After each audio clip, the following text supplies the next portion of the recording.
Glenn Loury here. This is the Glenn Show. Glenn and John, we're the black guys at bloggingheads.tv.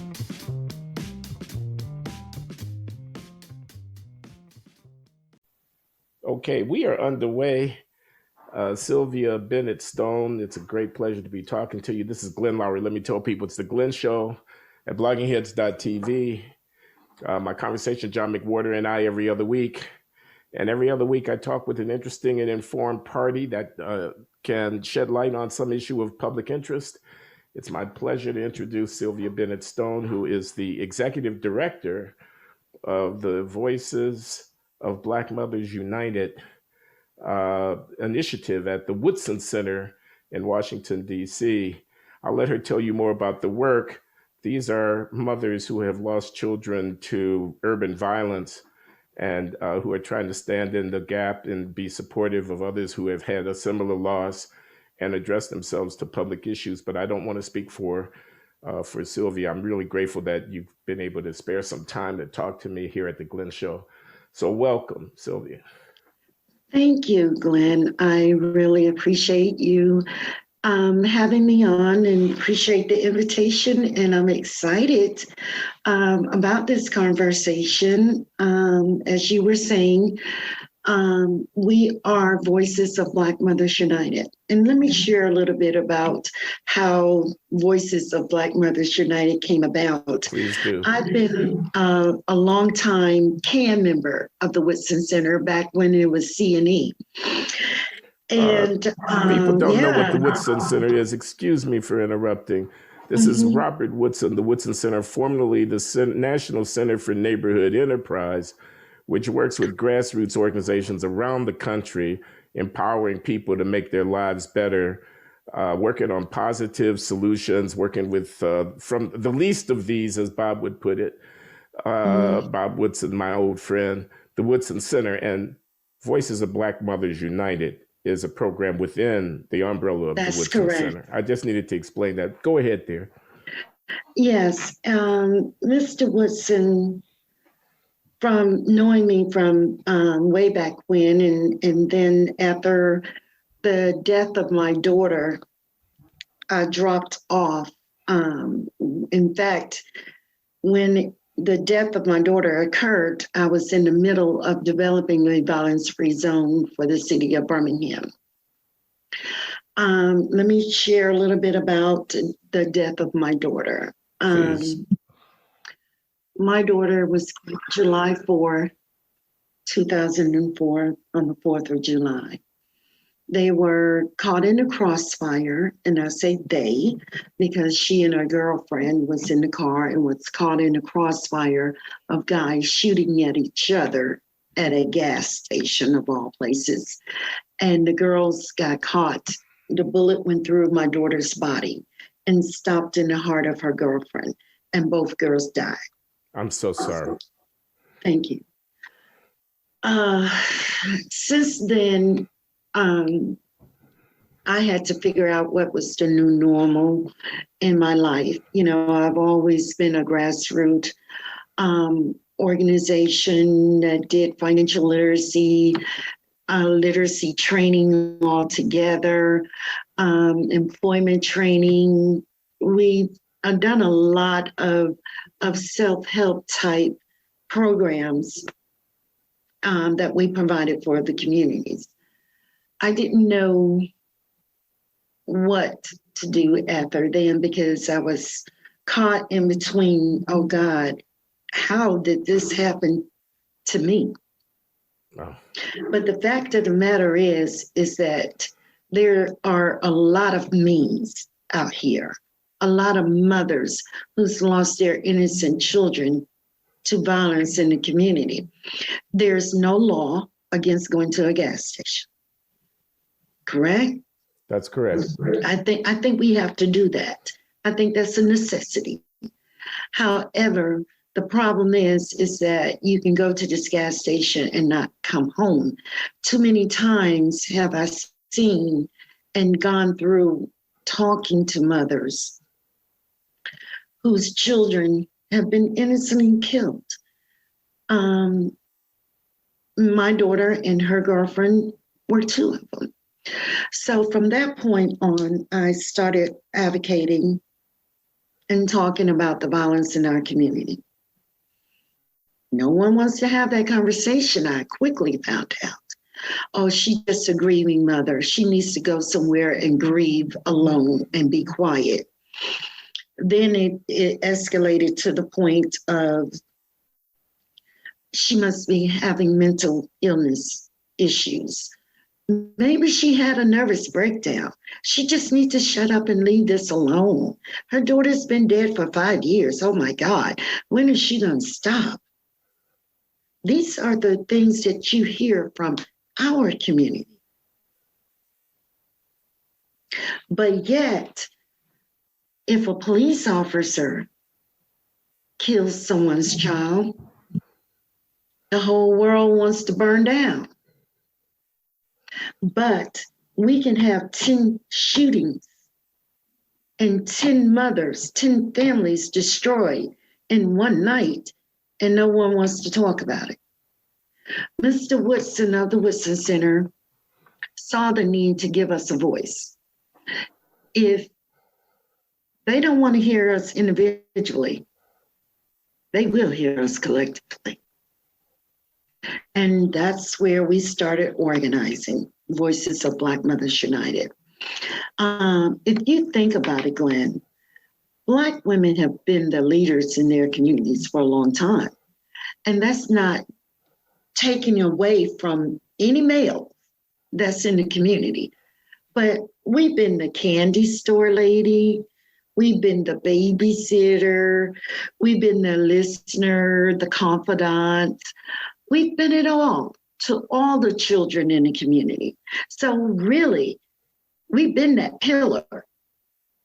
But yet, when something like this occurs, they want us to go in a corner and be quiet. We're no longer valuable. Well, that's a lie. And I will not be quiet. Bless you. Sylvia, what was your daughter's name? Her name was Crystal Joy Bennett.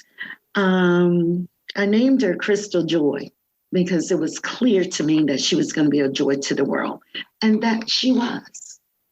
In her short 19 years, she made such a huge impact in our communities, and that was a part of her passion, is making the communities better. Yes, I'm really sorry for your loss. Yeah, I know.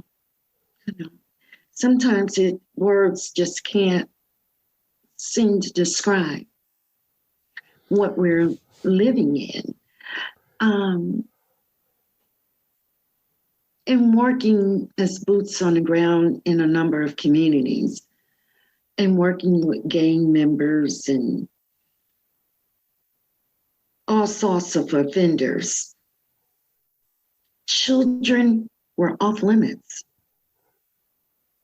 Now it seems like no one cares. There's nothing off limits anymore. So what do? We really have to bring this focus back to us. We're doing it, and we got to bring it back to us. I want to ask about whether the Birmingham police were able to solve the crime that your daughter was a victim of.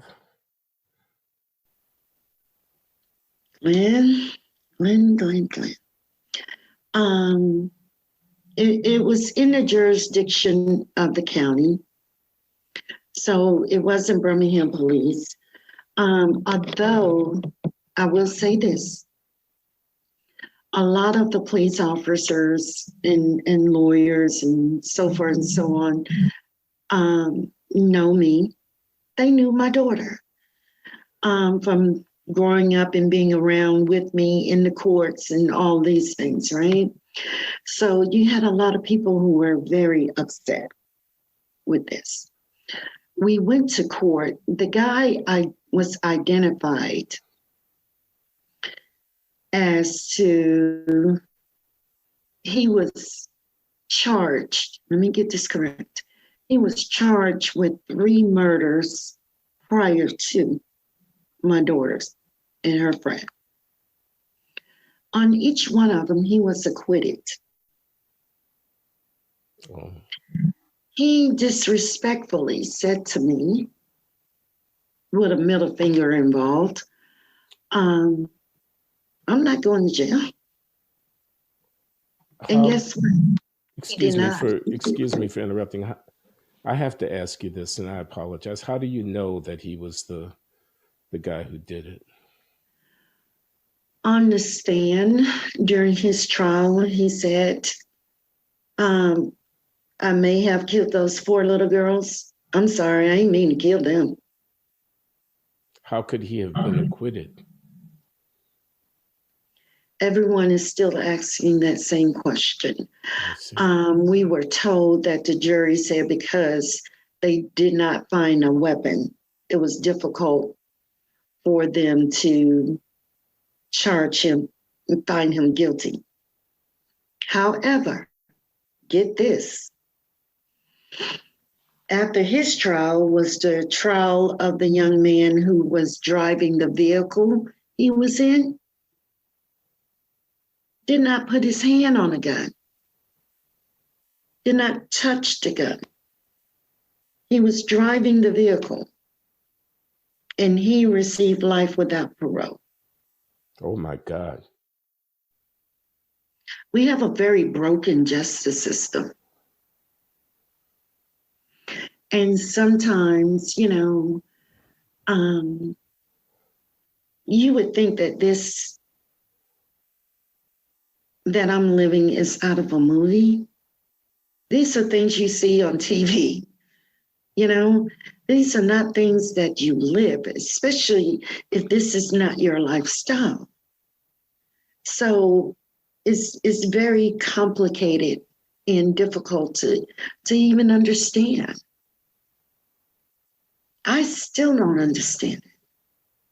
But for my mental and my physical life's sake, I had to let it be, because otherwise it was going to drive me to a point of no return. And those emotions spilled over to something negative. And I could have gone to that place where it seems like all these kids are. They're angry, they don't understand, and they're acting out in a violent way. I could have easily gone there. I really could have. And I had to look at myself and say, I can't be a hypocrite. If I'm saying to these kids out here, violence is not the way, but yet I allow myself to get that angry to where I want to pick up a gun and do some revenge, I'm a hypocrite. And no, why should they believe me? Why should they listen to me? So I had to make a conscious decision to do it this way. You tell me that the gentleman whom you believe with good cause murdered your daughter gave you the finger? In court, sure did. That's unspeakable. That's the level of disrespect that we're dealing with on the street. Not to mention all the other torture of calling my phone,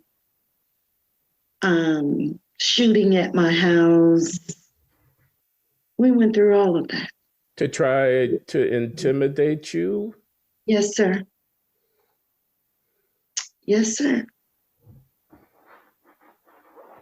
I don't think I certainly don't have any idea of what people have to endure, what victims have to endure. It's not enough talked about. There's a lot of talk about a lot of other stuff. There's not enough talk about the people who are suffering these losses. There are Absolutely. Thousands of you. I know you know that. There are thousands of Black mothers who've lost every year. children to homicide. So again, my heart goes out to you, Sylvia. But we don't want to just dwell on the negative. I want to hear something about the way that you are responding constructively, and the people that you're working with, and the program and the vision that you have. Can you talk about what the work of Voices of Black Mothers United? Absolutely. That is the right part of this, you know.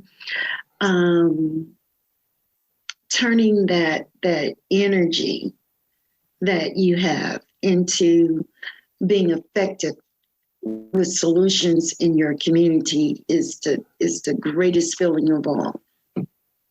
And that's what a lot of mothers do, because you don't know what to do with all those emotions. So you turn that into advocacy.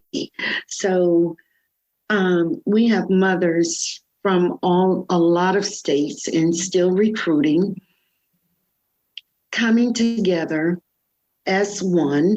They're already doing work within their community. So we're bringing all the best practice on and putting those best practice on the table with hopes to duplicate those things that are working within their communities, duplicating them and putting them in other communities to make them safer.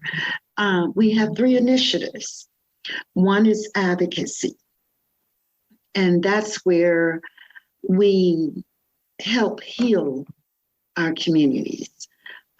We help heal our mothers who's going through the loss of a child.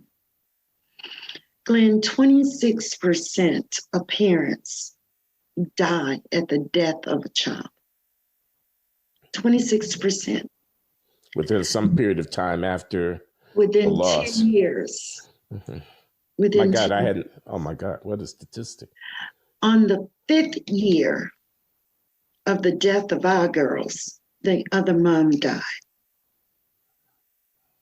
So I know these numbers to be factual. The pain in itself can kill you if you allow it. And the pain, some mothers choose to self-medicate, drink drugs. Some check out, just become socially detached. And then there's others. We get out and we hit the streets, you know. So the advocacy part of it is for us to reach out and grab a hold of those mothers who want to check out, to give them purpose. Don't let your child death be in vain. So we bring them in, we love on them, and we help them heal. And I'm going to tell you this, everyone that we work with, personally, I would say for me, every mother I work with make me stronger. Every time it makes me stronger. So that healing helps heal as well. Our second initiative is community intervention, whereas we look at what are the programs and solutions that are working, that's effective, that can make changes in our communities, and we try to implement those changes in all to bring some kind of safety to our communities and keeping our children safe. I have a son, he's got children, and I just can't imagine doing nothing to try to keep them safe. What do some of these community interventions look like? Well, one that we're actually in the process of implementing is working with Chief Rodney Monroe. Chief Rodney Monroe used to be police chief in, I want to say, Virginia and in Baltimore. and then in Florida before he retired. He used to implement a program where he had mothers who's gone through the process of losing their child come to the scene of a homicide with him. So we have collectively put together a package where all of my mothers are certified through DOJ as victim service advocates, right? And we're coming together with the police and we're training with the police and we're going to the scenes with police. Therefore, to the scenes of the crimes, excuse me. Absolutely. To the scenes of the homicide? Correct. With perhaps the victim still at the scene? That's correct. Excuse me for interrupting, but my God. And what are you doing there? While the police are able to do their job, we're able to deal with the family because we know exactly what that family is going through. We know exactly how to calm that family down. Whereas the police seems, they're there to do a job. And prayerfully, the job is to get as much information as they can to close that homicide. For an example, and I always use my case as the example. If the police had gotten to the homicide scene of my daughter, one, she may not have been dead. Okay? Two, if they were able to properly assess that scene, perhaps they would have gotten a gun. And things could have went totally differently in terms of court. Because at the end of the day, we as victims, only thing we want is justice. We'll never get our baby back. One of the things that you might do in terms of intervening is to try to comfort the parents or the family so that they don't be tempted to take matters into their own hands. Oh, absolutely. So what that does, it sets a tone to where they don't retaliate. I see. And then there's another murder if there's retaliation. And it spirals and it keeps going. So by us being there, we can allow the police to do their job and we can help the parents or the family members on the scene right there. We can offer the help. We're wanting to bring a mental health specialist with us. That's the next phase of the advocacy. So those are the interventions that has been proven to work. That means, excuse me again, that you're on call, that the police can contact you at a moment's notice, that you'll drop everything that you might be doing and hurry yourself over to a homicide crime scene. Mm-hmm. God. You have to remember, we're Black mothers and we're strong.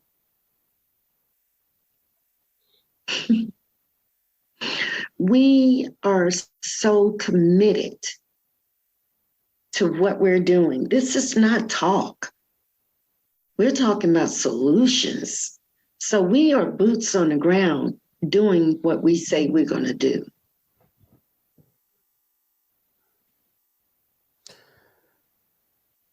Now, our third initiative is promoting positive policing.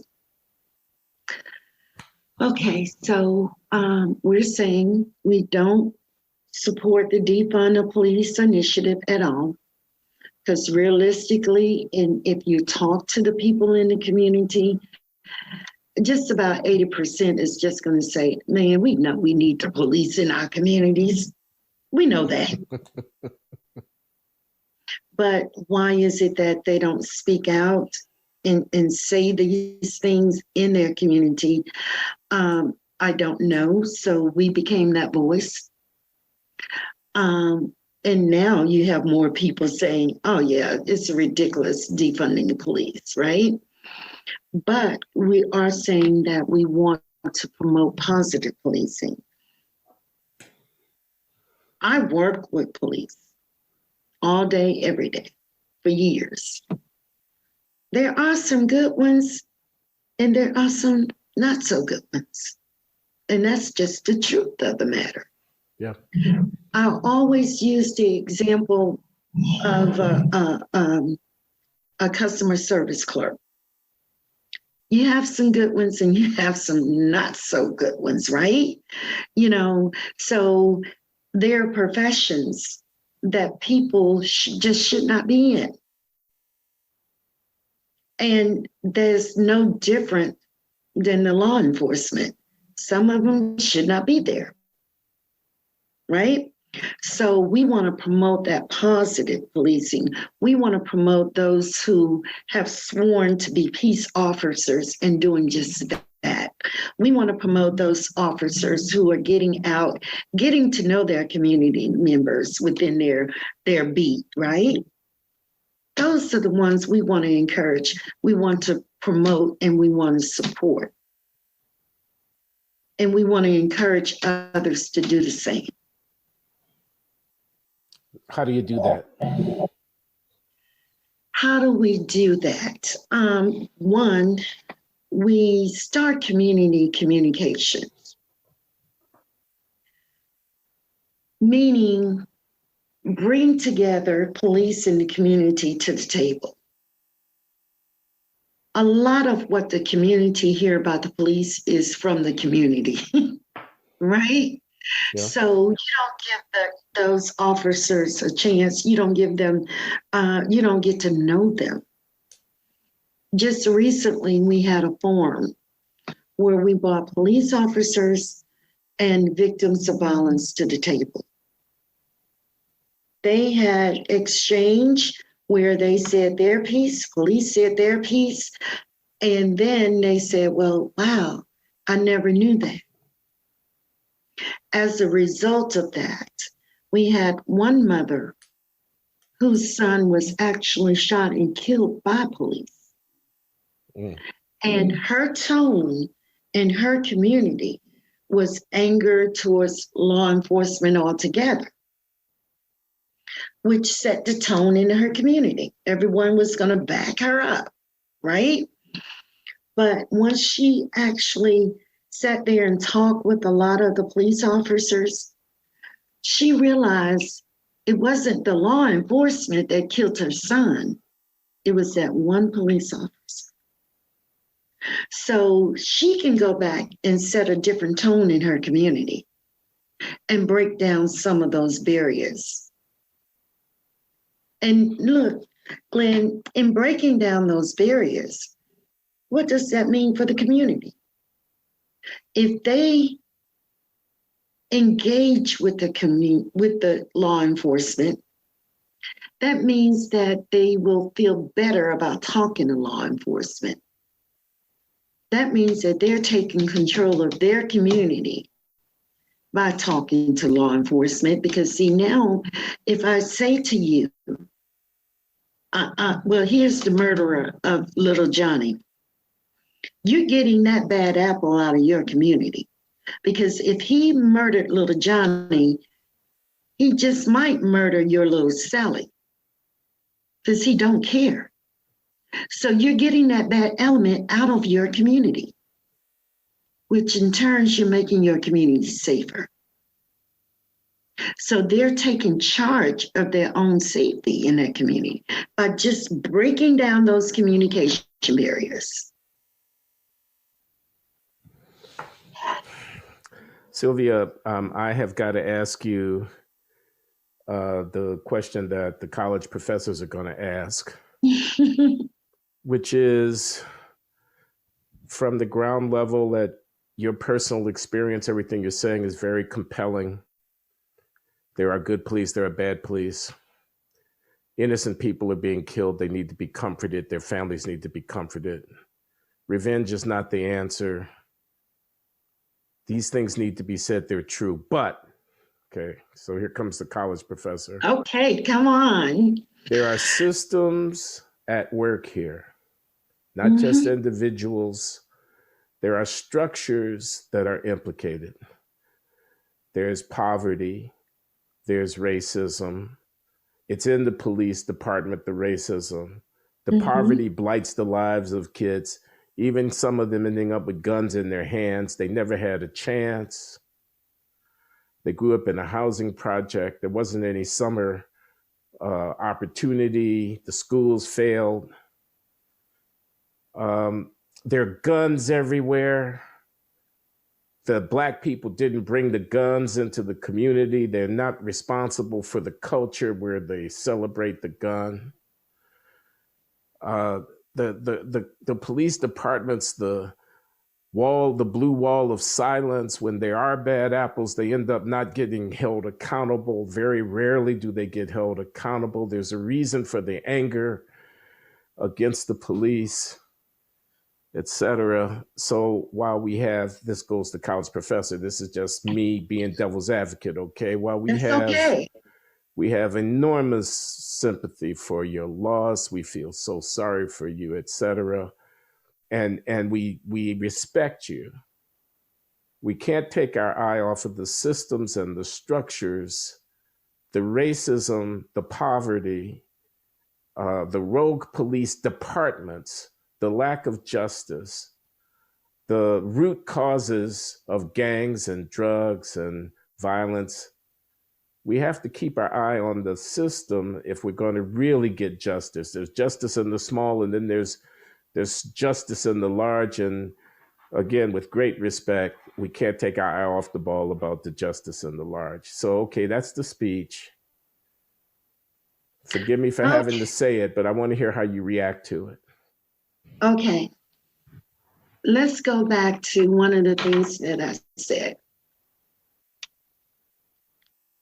I had a choice of whether I wanted to become them or someone else. I was at the level of being just that angry, especially when the guy was acquitted and gave me the middle finger. I was at that level, I promise you. I'm a gun owner. I'm actually ex-military, veteran, expert shooter. We don't want to get you mad at us, that's for sure. I could have easily taken him out. So I'm going back to making a personal choice, because to me, that's where it starts. It starts in the home of us. Okay, you got this system, yada, yada, yada. There are things broken. Yes, it is. They're working within the system. Do I see a lot of things that need to be changed? Yes, I do. But just like I tell my children, at the end of the day, the system wouldn't be the system if you made the wrong choices, period. Don't give them that power over you. I couldn't give this system that power over me to determine the rest of my life and my faith. Just by being so angry and not knowing how to process my emotions. So I pick up a gun and say, okay, you shot mine, so I'm gonna shoot you. And then someone in his family gonna say, well, you shot him, I'm gonna shoot yours. And it continues just by that one choice. So you have to make a personal decision. That starts with us. I'm sorry. And then the system won't even get involved in my life to determine the rest of my life. Let me put it this way. You told me that the young man who was driving the vehicle in which the shooter who murdered your daughter was riding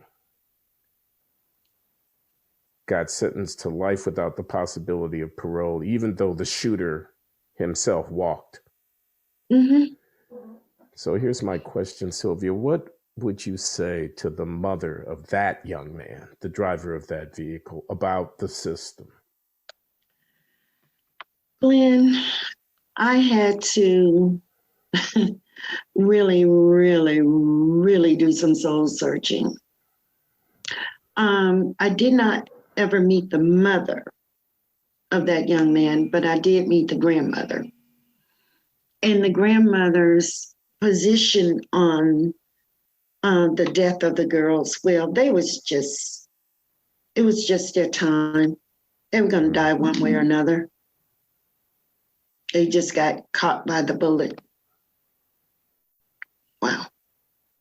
No, I'm sorry. No, no remorse. So I had to refrain myself for not getting violent with an elderly grandmother, for saying something so cold to me, right? Okay, so what happened in the case of this young man, every time that the other one was charged with murder, he was the driver of the vehicle. That's one. You're saying there were other crimes of which he was also implicated? Yeah, every time that the other young man was charged with murder, he was the driver of the vehicle. And how many times was that? That was 3 times prior. I'm sorry if you told me that. I missed that important piece of That's information. okay. That's 3 okay. prior homicide offenses? That's correct, that they were charged, but were always acquitted. Okay. And he was the driver every time?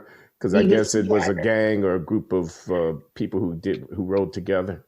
Now, his father stood up and stated at the end of trials, when he was found guilty, "Ma'am, I'm sorry for the death of your child, but I told him the last time he got in this position to stay away from that other young man, and he didn't, so he's getting what he deserved."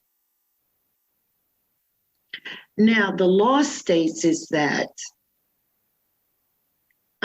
he was able to be charged with the same murder because they both were there. It is my understanding that his attorneys told him to be quiet. Don't say anything, because he knew where the gun was. He knew exactly how everything transpired, and he chose not to talk. And if that gun could have been identified by the authorities, they may have been able to convict the shooter. That's what they said. Now, do I believe that? But that's what they said. Yeah. Now, do I think that he deserved life without parole? No, I don't. I do not. Because and the fact of the matter is, he was not the shooter. Was he involved? Could he have saved us some additional heartache? All of the above, yes. But he wasn't the shooter. The shooter should have got life without parole.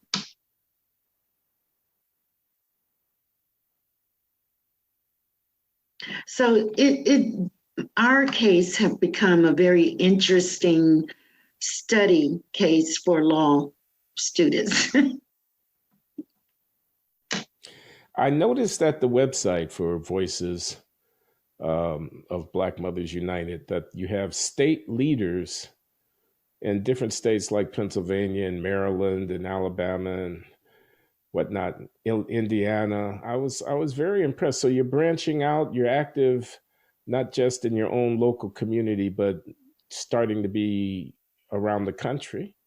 Yes, Glenn, we are bringing mothers together. The whole ideal of it is to give strength to the mothers in every state who are trying to do this advocacy, who is trying to promote the issue of what's going on in our communities. So we're trying as collectively, coming together collectively, we're trying to give them a stronger voice. So if the Pennsylvania mom is doing something, we all come together and support that Pennsylvania mom. Ideally, what I would love to see, I would love to see every mother who's lost a child to violence convene as they do all the time at the mall in Washington. I would love to see those numbers. I would love to see the impact so the world can see how horrible of a problem this is. I consider it a pandemic. I really do. The number of murders in these communities is just ridiculous.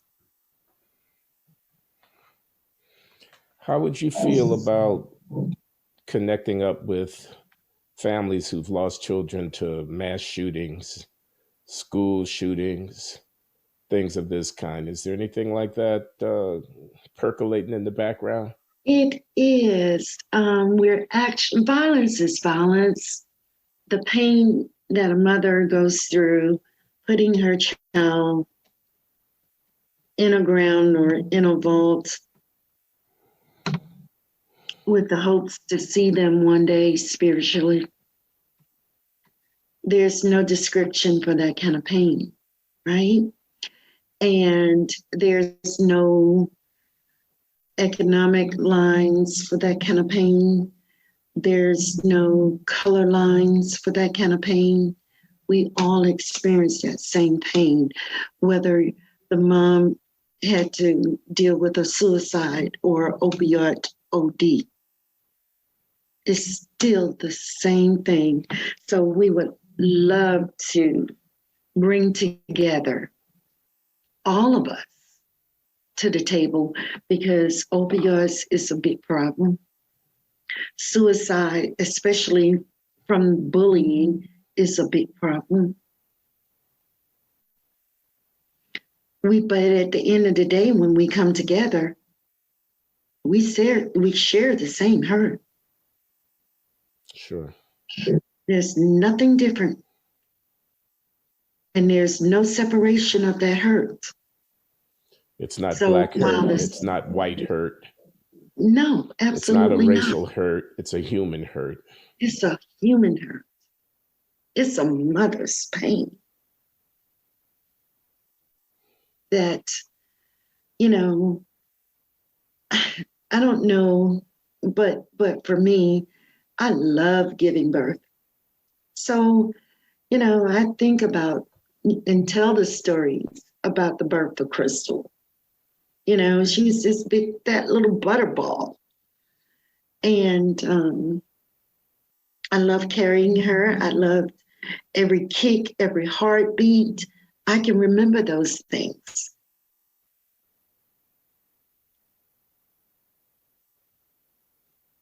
Every moment of it. And most mothers do. Why do you think, Sylvia, that I know the names of the mothers of Michael Brown and Trayvon Martin and Eric Gardner and George Floyd, but I didn't learn your name until today? Because you can make money off my baby.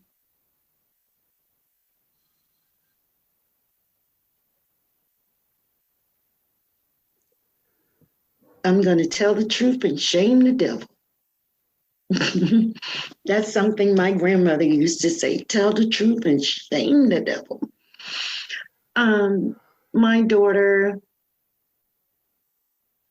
to me, she was larger than life, but she was killed by one of our own in our community.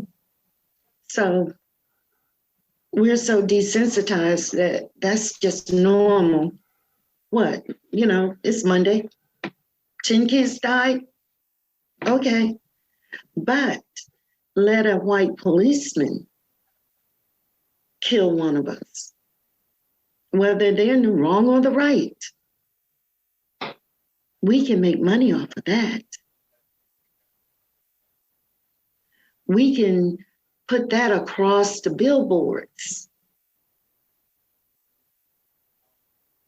We can stay on TV. Yeah, and the city just might give you a multi-million-dollar settlement before it's over if you've got the right lawyer. Maybe, maybe not. Maybe and maybe not. We have one mother who Black Lives Matter got involved with the death of her son by a police officer, and she's homeless. Homeless.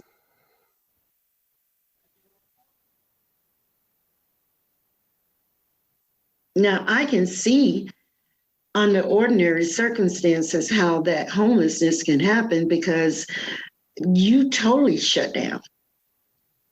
So if you are the one that's responsible for the income in your family and you shut down, then there's no more income. But if the organization was involved in complaining about the police killing, they should have seen after the mother so that she wouldn't fall into that condition, because there is a lot of money out there. You would think not only falling into that condition economically, but falling, period, mentally. That should have been the first thing that was taken care of. Let's get you some help. Each one of us have to have that counseling. So if you're going to take care of that person, you take care of them whole. Because money cannot take away that pain in your heart.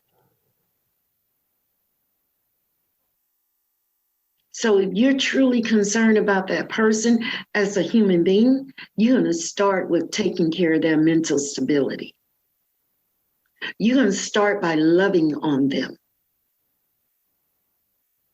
Then you go into what are their outside needs.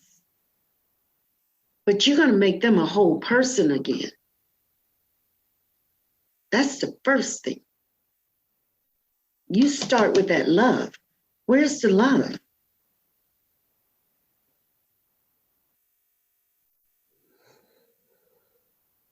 Start with love. That sounds right to me. Sylvia, you got a book. I should mention it. Minefields, A Healing Journey to Survive the Murder of a Child. Yes, sir. Yes. I got to a point of my thoughts and my sleepless nights were overbearing. And someone said to me, why don't you write those things down? Why don't you write down what happened prior to? Why don't you tell your story? So perhaps your story could be a blue, what do you call it? I don't know, roadmap or something? Roadmap, a blueprint is what I was saying. Okay. For other mothers who are going through, because you don't know what to do. Everything that you once knew has been questioned and shaken and torn apart. So you have to find out what's your new normal and where do you start. So I started by journaling, and that journaling became help for others. Minefield, a healing journey to survive the murder of a child. Mm-hmm. Well, Sylvia, I really appreciate you coming on the show and talking about that. Did I overlook anything? Is there something else that you'd like to share with us before we conclude? Yes, I would. To do this work, one, it's difficult work. I'm not going to say that it's easy. It's not. However, we have to be mindful of expenses. So I have a saying, sympathy is no substitute for support. Don't feel sorry for me. Support me, right? Support us.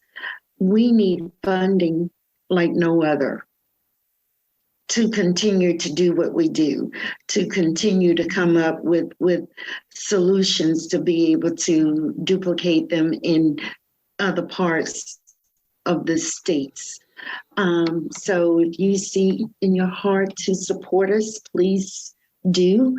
You can go to voicesofblackmothers.com, join the movement, support the movement. You can go to the woodsoncenter.org, donate. Okay, that's very fair. You're all listening to this. If you're so moved, that's voicesofblackmothers.com or woodsoncenter.org to support the voices of Black mothers and the good work that Sylvia Bennett-Stone is doing. So again, with great gratitude for your time and praying that your work bears and continues to bear fruit, I thank you for coming on the Glenn Show, Sylvia. Thank you so much for having me. And I just want to reiterate one thing. We talked about choices. I want to reiterate that. Everything that we do, every outcome, it started with a choice.